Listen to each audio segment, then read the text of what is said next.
시청 전 구독과 좋아요 부탁드립니다. 결국 일본이 공식적으로 한국에 손을 내밀었습니다. 일본은 지난 14일 코로나19 확진자 증가세가 주춤해졌다는 이유로 47개 도도부현 중 39개 현의 긴급사태를 해제했습니다. 일본이 긴급사태를 해제한 이유는 표면상으로는 확진자 수의 감소를 들고 있지만 속내는 경제적 타격 때문인 것으로 알려져 있습니다.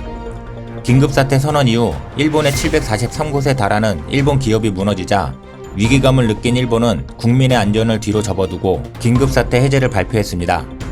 이 해제 발표로 약 85조 원 정도의 경제적 손실을 막을 것으로 추산하고 있습니다.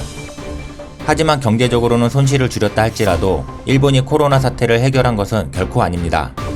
그 증거로는 긴급선언을 해제하자마자 일본의 확진자 수가 급증했기 때문입니다.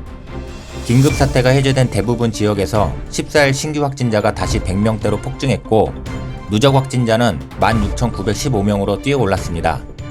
이렇듯 돌아가는 상황이 여의치 않자 일본이 한국과 중국의 코로나19 대처 방식에 대해 손을 내밀게 된 것입니다.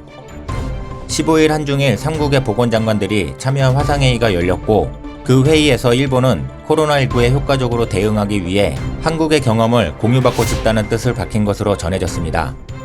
NHK 보도에 따르면 가토 가스노부 일본 후생노동상은 전날 열린 삼국 보건장관 화상회의에서 일본은 앞으로 출구 전략의 착실한 실행이 중요해질 것으로 생각하고 있다며 중국, 한국, 양국의 경험을 공유해 주었으면 좋겠다라고 말했습니다.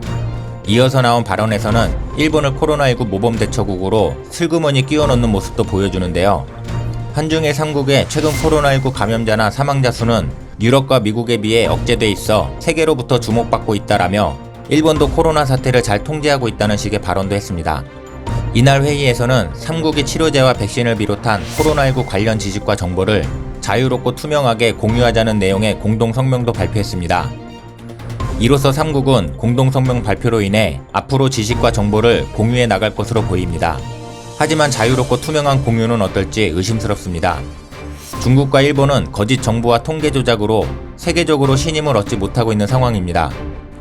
최근 일본 언론에서는 아베 정권이 한국의 성공적인 코로나19 대응을 배워야 한다는 주장이 잇따르고 있습니다.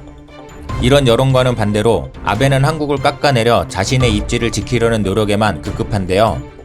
14일 일본 긴급사태 해제를 선언하면서 아베는 지난주 한국의 나이트클럽에서 집단 감염이 발생했다는 뉴스를 보신 분들도 많을 것이다. 방심하면 코로나는 단 한 번에 확산된다라며 한국의 방역 시스템을 비꼬듯 거론했습니다. 아베는 지금까지 단 한 번도 한국 방역의 장점에 대해선 구체적으로 언급한 적이 없습니다. 기본적인 국가 간의 예의도 갖추지 못한 일본 정부가 자유롭고 투명하게 공유하자는 공동성명 기조안에 얼마나 실현되고 지켜질 수 있을까요? 한국 깎아내리기로 일관해온 일본, 차츰 고개 들기 시작한 한국을 배워야 한다는 일본 언론, 미국 속으로만 빠져드는 일본의 코로나19 사태, 자꾸 어려워져만 가는 상황 속에서 일본이 이번 한국에 내민 손이 얼마나 투명하고 깨끗한 손이 될지는 두 눈 부릅뜨고 지켜봐야 할 것입니다. 이상 스크랩이었습니다. 구독과 좋아요 부탁드립니다. 시청해주셔서 감사합니다.